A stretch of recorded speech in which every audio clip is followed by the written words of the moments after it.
네, 오늘 장에서의 체크포인트 어떤 것들이 있는지 추천주까지 알아봅니다. 토마토 투자클럽의 최현주 전문가, ISS의 박수범 이사 모셨습니다. 안녕하세요. 안녕하십니까. 예, 오늘 그럼 두 분이 보신 체크포인트 첫 번째부터 살펴봅니다. CS2024 막을 올렸습니다. 현재 시간으로 9일부터 12일간의 일정으로 진행이 되고요. 이미 미디어데이 행사를 통해서 여러 가지 이 시사점들이 나오고 있습니다. CS2024 관전 포인트를 어디에 좀 맞추면 좋을지 이슈들 점검하겠습니다. 박수범 이사님 알려주세요. 네. 지금 CS2024가 지금 이제 열려서 지금 열기가 상당히 좀 뜨겁습니다. 1대1 미팅이 뭐 32,000건이나 발생할 정도로 서로 간에 이제 기술력 관련된 부분들, 내용들 상당히 좀 많이 나오고 있는데요. 아무튼 CS2024에서 지금 이제 뭐 나오는 내용들을 현재 좀 보게 되면 뭐 인공지능 관련된 내용들 보면 뭐 푸드 쪽이라든가 에그테크 쪽 얘기도 좀 나와주고 있고요. 모빌리티 쪽 같은 경우에도 지금 현재 뭐 지속 가능한 인간 안보, 헬스, 이런 쪽으로도 얘기가 좀 나와주고 있습니다. 아무튼 지금 지메스도 그렇고, 퀄컴도 그렇고, 인텔도 그렇고, 지금 계속해서 AI 관련된, 기술을 관련된 반도체 소프트웨어 관련된 이슈들이 계속해서 좀 나와주고 있고요.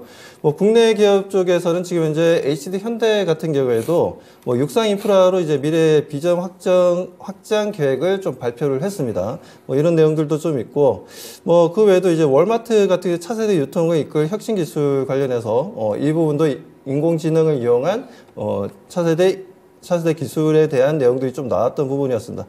그리고 엔비디아 같은 경우에도 계속해서 지금 현재 최근에 칩 얘기가 좀 나왔었죠. 새 종류의 이제 칩 얘기가 좀 나왔고, 소비자를 위한 이제 GPU도 좀 나왔던 내용들이 있었고, 그리고 인텔 같은 경우에도 지금 이제 라이젠을 비롯해서 RX 관련된 GPU 관련해서 얘기가 좀 계속 나오고 있고요. AMD도 보니까 모바일 CPU랑 그리고 AI 게이밍 CPU 또 내용이 좀 나왔어요. 이런 부분들도 좀 앞으로 우리가 좀 관심을 좀 가져야 되지 않나라고 좀 판단됩니다. 그리고 대만 업체죠. 대만 업체 AUO라는 회사가 있는데, 대만 업체에서 이제 투명 상호작용 창문 관련해서 내용이 좀 나왔는데, 삼성전자도 마찬가지고 이번에 LG 쪽도 마찬가지지만 투명한 디스플레이에 대한 내용들이 좀 나왔던 부분들이 있었죠. 대만 기업들도 그게 발맞춰서 좀 움직임을 좀 보여주고 있다라고 좀 보여집니다. 거기에다 이제 혼다 같은 경우에 이제 전기차 이제 아필라라는 또 자동차에 대해서 또 선을 또 보여줬는데, 시장에서 좀 관심 있게 많이들, 전시회에서 좀 관심 있게 많은 바이어들이 좀 관심을 가지고 있는 것으로 좀 보여지고요. 아무튼 이렇게 해서 지금 현재 모바일 쪽 관련해서 3,000개 정도의, 300여 개 기업들이 참여하면서 모빌리티 쪽도 상당히 좀 뜨겁게 진행이 되고 있다라고 좀 말씀을 좀 드리고 싶네요. 네, 그래서 어제도 이 투명 디스플레이와 관련된 종목군들이 그룹을 지어서 또 상한가를 기록하는 흐름을 보여주기도 했습니다. 그렇다면 CES 관련해서 앞으로도 좀 모멘텀을 받을 수 있을지, 아니면 기대를 모았던 종목군들, 이미 간 종목군들은 제대로 노출로 해석해야 될지, 투자 전략에 있어서도 좀 어떻게 받아들여야 될지 설명을 해주시면 좋을 것 같아요. 최근 우리 국내 시장에 있어서는 새해 들어서 외국인들의 선물적 숏 포지션이 좀 워낙 강했기 때문에 그 부분에 있어서 지금 대형주들의 움직임이 좋지가 못했습니다. 하지만 이제부터는 현대 자동차 그룹주들도 마찬가지고, 그리고 LG 쪽도 마찬가지고, 삼성 쪽도 마찬가지고, 저는 다시 한번 저점을 잡고 상승 흐름을 좀 잡아줄 것으로 좀 기대하고 있습니다. 물론 어제 같은 경우에는 삼성전자의 실적 쇼크가 좀 발생하긴 했는데, 그 부분들은 어차피 어느 정도 좀 예상이 되었던 부분들이었기 때문에 그렇게 우리가 좀 부정적으로 볼 필요가 없고요. 그리고 올해가 중요하지 않겠습니까? 앞으로 이제 좋아질 것이냐 라는 부분들에 있어서는 지금 4분기 보니까 D램은 이제 플러스가 난 것으로 보여지고, 대체적으로 이제 파운드리 쪽이랑 시스템 반도체 쪽에서 좀 적자를 좀 부분들, 낸드 쪽도 마찬가지고 아직까지는 그 부분들이 올해는 좀 많이 개선되면서 좋은 실적을 보여줄 것으로 좀 기대하고 있기 때문에 삼성전자, 그리고 LG전자, 이런 종목들, 그리고 현대차 같은 경우에 현대차, 그리고 기아, 그리고 현대오토에버, 이런 종목들에 대한 움직임들을 우리가 어느 정도 관심을 가지면서 오늘이나 내일 정도의 매수 시점을 새롭게 잡고 대응하셔도 좋다라고 말씀드립니다. 네.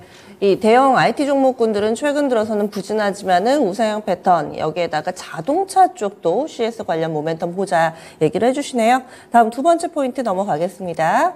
두 번째로는 최현지 전문가가 준비한 내용입니다. 어제 항공주들이 날아갔죠. 최근 들어서 영업 환경이 좋아지고 있다 여러 번 점검해 드렸고 또 국제유가 한 차례 큰 폭의 급락 움직임 나타나면서 어제 강한 반응 보여줬습니다. 지난 한 해 동안의 최대 실적이 예상된다고 하는데 그렇다면 이번 4분기 실적 시즌 항공 섹터 봐야 되는 건지 설명을 좀 해주세요.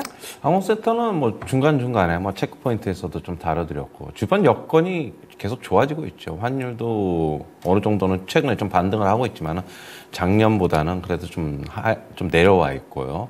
그 다음에 유가 같은 경우에도 오늘 조금 뭐 WTI 기준으로 한 2% 정도 상승은 했지만은 여전히 박스권에서 그냥 기술적 반등으로 일단은 보고는 있습니다.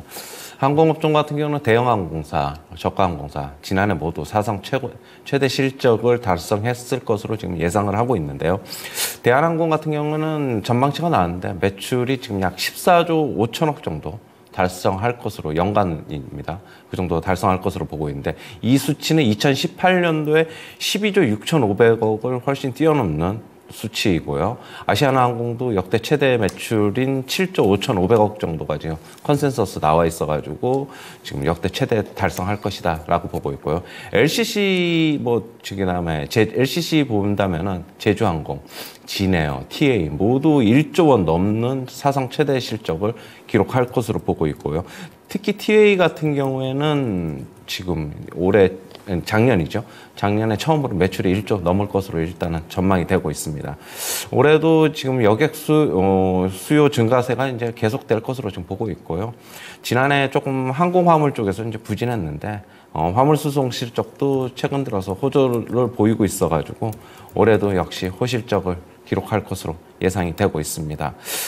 일단은 뭐 저가항공사, 대형항공사 좀 보시면 될 것 같은데 저는 개인적으로 LCC가 조금 더 나아 보이긴 해요. 그러나 이제 뭐 대형 항공사 같은 경우에도 키 맞추기로 조금 더 오를 수는 있다 그렇게 보고는 있고요. TA 항공 같은 경우에 최근에 주가가 상당히 가파르게 오르고 있습니다. 대한항공, 아시아나항공 측에서 갖고 있는 유럽 노선을 조금 이쪽으로 좀 재분배할 것이라는 얘기가 나오면서 상대적으로 좀 강세가 나타나고 있고요. 제주항공, 진에어 모두 흐름이 좋습니다. 그래갖고 대한항공 같은 경우에도 어제 같은 경우 강한 상승 나타나고 있고 저는 오히려 LCC 쪽이 조금 부담스럽다 그러면 차라리 뭐 좀 안정적인 대형항공사도 괜찮다 그렇게 보고 있습니다. 네, 그래서 항공 섹터 전반적으로 양호한데요. 바닥 대비 많이 오르긴 했습니다. 조금 더 갈 자리 남아있고 대형 항공사들도 좀 따라가는 흐름으로 키 맞추기 가능성도 내다보고 있습니다. 이어지는 포인트 넘어가 보겠습니다. 최근 들어서 신기술과 관련해서 새로운 용어들 따라잡기 상당히 좀 힘들죠. GPU에다가 광자가 붙었습니다. 광 GPU 관련주 단기 급등 가능할까? 이렇게 체크 포인트 주셨는데 광 GPU가 뭔지부터 좀 봐야 될 것 같아요. 박수범 이사님 설명을 해주시죠. 네, 광 GPU 어제부터 주가가 좀 움직이기 시작했는데요. 자, 광 GPU라고 하면 이제 빛을 이용해서 수백 개의 가상 GPU를 하나의 GPU로 구현을 한다라는 부분입니다.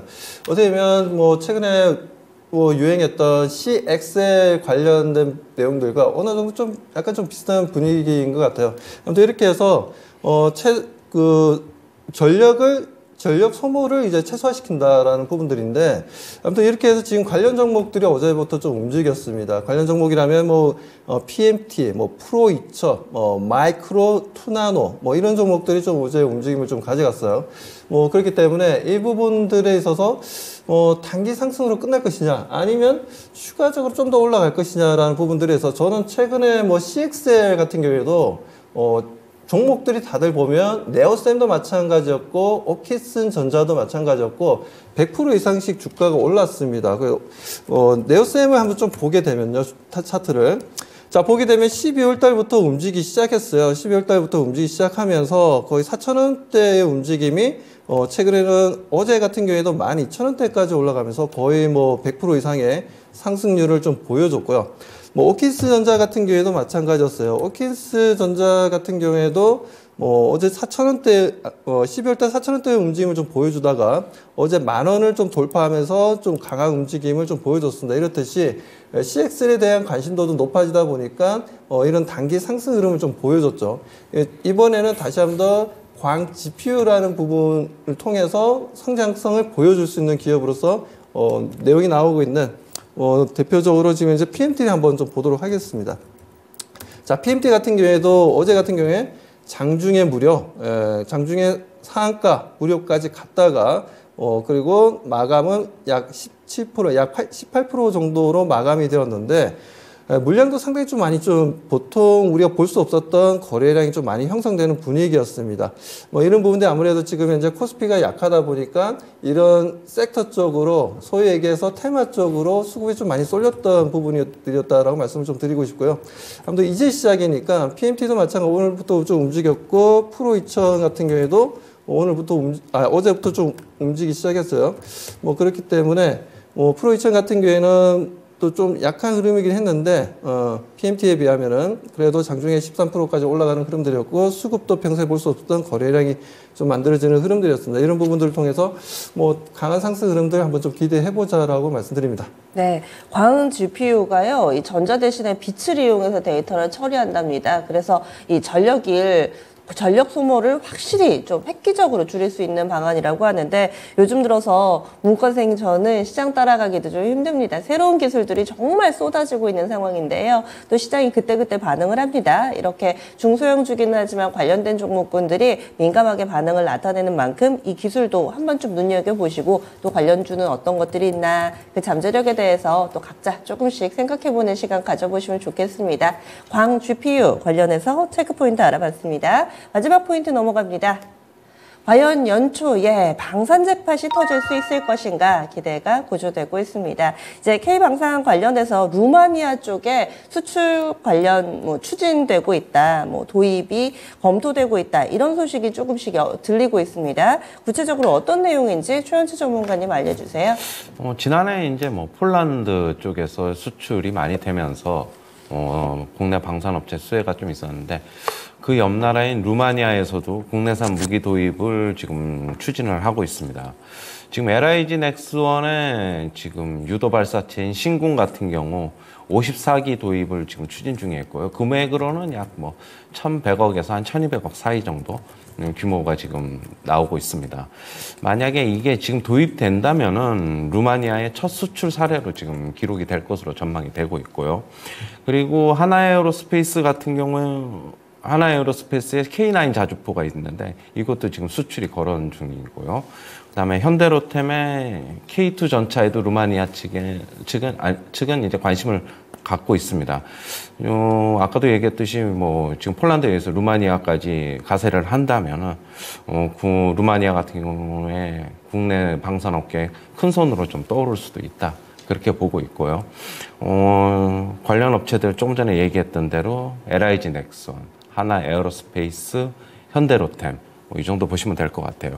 지금 LIG 넥스원 어제 최근 차트 좀 보시면은요. 급등했다가 이제 다시 급등하기 그때 갭 발생하기 전까지 다시 내려와 있고 어제 밑꼬리가 좀 달렸어요. 거기서 약간 저가 매수는 들어오고 있는데 지금 오늘 이런 뉴스가 어떻게 반응을 할지는 좀 지켜봐야 될 것으로 보고 있고요. 그다음에 하나에어로스페이스 잠시 보시면은 하나에어로스페이스는 상단에서 지금 차익 실현 매물 계속 나오고 있고 매물 소화가 좀 거치고 있는데 조금 아래로도 좀 열어놔야 된다 그렇게 보고 있고요. 현대로템 같은 경우에도 보시면은 박스권인데 현대로템 같은 경우에는 지금 K2 전차 루마니아 측에서 관심 갖고 있으니까 주가 조금 반응할 수도 있다. 좀 그렇게 보고 있습니다. 예. 알겠습니다. 방산주들도 이제 모멘텀이 조만간 발생하지 않을까 기대를 하면서 시세에 조금 더 관심 갖고 보시면 좋겠습니다. 다음 종목 넘어가겠습니다. 목표가 도달 종목 있는데요. 바로 어제 이 시간에 소개를 해드린 종목이 하루 만에 도달을 했습니다. 넥스트입니다. 최현재 전문가가 제시했던 종목이고요. 이 종목 시초가가 8,680원으로 출발을 했었습니다. 그리고 장 초반에 좀 밀리길래 전일 급등을 해가지고 어제는 좀 밀리나 보다 이렇게 이렇게 생각을 했었는데요. 장중의 분위기가 확 바뀌었습니다. 특히나 후반 탄력 상당히 좋았고요. 장중한 때는 10,000원 선을 넘어서면서 하루 만에 추천 당일에 목표가 도달하며 20% 수익률 내고 있는 상황입니다. 최현주 전문가님, 어제 시세가 정말 대단하더라고요. 어떤 이유에서 이렇게 바로 시세를 낼 수 있었던 건지, 그리고 추후의 전략도 알려주세요. 아무래도 CES 2024에 뭐 그런 영향도 좀 있는 것 같고요. 어제 메타버스 관련주들이 상당히 강했는데 자이언트 스텝도 거의 상한가 근처에서 마감을 했고, 덱스터 같은 경우에도 어제 강세, MP 같은 경우도 어제 한 22% 상승, 맥스트도 역시 메타버스 관련주기 때문에 강세가 나타났다.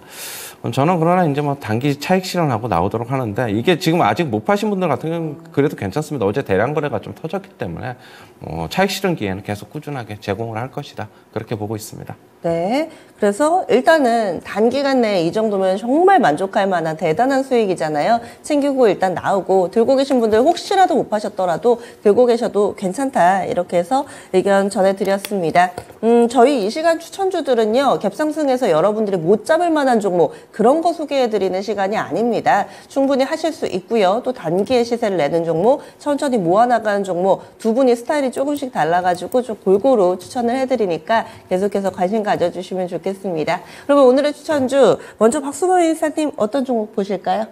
네. 오늘은 제가 삼성전자를 좀 들고 나왔습니다. 오, 삼성전자. 어제 그 어닝 쇼크라면서 주가가 좀 빠졌는데, 어제 장중에는 플러스 1.5%까지 올라갔다가 마이너스 2.35까지 좀 내려오는 분위기였어요. 아무튼 이렇게 해서 이제 상승해서 하락으로 이제 역전되는 분위기였습니다. 자, 외국인과 기관들의 매도 물량이 좀 나오긴 했는데, 뭐 그렇게 크게 뭐 염려할 부분들은 아니다라고 저는 판단하고 있고요. 아무래도 지금 올해 들어서 지금 외국인들의 소멸적 매도 물량이 지속되고 있습니다. 지속되고 있는데, 이 물량들은 어차피 지금 현재 지난달에 매수했던 33,500건에 대한 매도 물량이 좀 형성되고 있는 부분들이고, 그게 이제 지금 대략적으로 보니까 한 27,000 개 계약 정도 숏을 쳤더라고요. 뭐 그렇기 때문에, 그렇다면 대략 한 6,500개가 좀 남아 있는 거예요. 6,500개가 남아 있기 때문에 6,500개라면 뭐 오늘 내지는 내일 정도에는 조금 어느 정도 좀 소화시키면서 다시 한번 지수 반등이 좀 일어날 거고, 그렇게 되면 중소형주보다는 대형주가 더 상승 흐름이 좀 강할 거고, 코스닥보다는 코스피 지수 반등이 좀 더 강하게 나와줄 가능성이 높다라고 말씀을 좀 드립니다. 그렇기 때문에 지금부터는 대형주를 좀 관심 있게 보셔야 되고, 대형주의 움직임들, 수급들의 움직임을 보셔야 되는데, 저는 그 중에서 삼성전자의 반등을 한번 좀 기대해보자라고 말씀해서 좀 대표적으로 좀 가지고 나왔고요. 아무튼 그런 이제 수급적인 메커니즘이 좀 움직이고 있다라는 부분들이고, 그리고 반도체 같은 경우에도 지금 이제 ASP가 좀 올라가고 있습니다. ASP라면 이제 평균 납품 단가를 이제 ASP라고 하는데, 이 ASP가 지금 현재 올라가는 분위기예요. D램도 마찬가지고, 낸드도 마찬가지고, 그리고 지금 전반적으로는 시스템 반도체 쪽도 마찬가지고, 그렇기 때문에 이런 부분들을 우리가 보게 되자면, 삼성전자, 뭐 어제 어닝 쇼크 얘기가 좀 나왔지만, 어제 어닝 쇼크는 이미 과거의 일이고요. 이제는 이제 1분기가 어느 정도 잘 나올 것이냐, 2분기, 3분기, 4분기, 올해 얼마나 삼성전자가 실적 서프라이즈를 만들어낼 것이냐, 그러면서 아웃퍼폼을 할 수 있냐 없냐, 이 관점으로 보셔야 된다라고 말씀을 좀 드리고 싶습니다. 그리고 이제 NPU 시장에 대해서 제가 뭐 방송할 때마다 누누이 말씀드리지만, 메모리라든가 시스템 반도체를 탑 티어의 기술력이 있어야 된다. 진짜 고도의 기술력이 있어야 된다라고 말씀을 좀 드렸던 부분들이었고, 최근에 좀 나와주고 있는 NPU 칩이라고 얘기하고 있는 인텔이나 AMD에서 얘기하고 있는 칩들은 제가 봤을 때 진정한 NPU가 아닙니다. 그냥 아직까지는 무늬만 NPU다라고 좀 말씀을 좀 드리고 싶고요. 삼성전자가 올해 3분기에 그 제품이 나와주게 된다면 정말 새롭게 센세이션을 일으키면서 삼성전자가 글로벌 반도체 1위 기업이 저는 충분히 될 수 있다라고 말씀드립니다. 자, 그런 관점에서 저는 삼성전자 말씀드리고, 목표가는 지난번에도 말씀드렸다시피 저는 14만 원까지 좀 보고 있습니다. 14만 원, 14만 원까지 보고 있고, 손절 거 없습니다. 뭐 내려오면 내려올수록 땡큐죠. 뭐 매집해야 된다는 관점이고, 현재가 매수 가능하다라고 말씀드립니다. 네, 그래서 오늘은 강보학권 정도 출발 준비하고 있습니다. 목표 주가 14만 원. 이렇게 되면은 우리 지수도 3,000선 훌쩍 뛰어넘어서 이렇게 될 텐데, 함께 또 염원을 담아서 삼성전자 오늘 이렇게 추천 나왔습니다. 그래서 손절 라인은 없다. 여기에서도 또 자신감이 느껴지시죠? 꾸준히 좀 모아나가는 전략으로 삼성전자 추천 나왔습니다. 다음 최현수 전문가님 어떤 종목 보시나요? 네, 대한항공입니다. 예. 아까도 항공업종 체크포인트를 좀 다뤄드렸는데 지금 유가가 하향 안정화되면서 역시 뭐 수혜가 예상이 되고 있고요. 그다음에 여객하고 화물 수요가 계속 증가하고 있어서 긍정적이다 그렇게 보고 있고 최근에 이제 뭐 홍해 이쪽에서 통행 중단으로 인해서 항공화물 시장이 반사 이익이 전망이 되고 있습니다. 차트 보시면은 어제도 강세가 나타나면서 20일 이동 평균선을 회복을 했고요. 조금 더 추가 상승 가능할 것으로 보고 있고요. 매수가는 밴드 설정해 드릴게요. 23,000원에서 23,500원. 목표가는 27,000원. 손절가는 2만 원 제시하도록 하겠습니다. 예, 그래서 오늘 K항공 섹터 실적도 지난 한 해 동안에 상당히 좀 좋은 실적이 기대된다 이야기를 해주셨는데 같은 맥락에서 대한항공 제시하고 있습니다. 현재 동시효과 구간 23,600원에서 출발 준비하고 있는 상황입니다. 오늘의 추천주 목표가 도달 종목 체크포인트까지 알아봤습니다.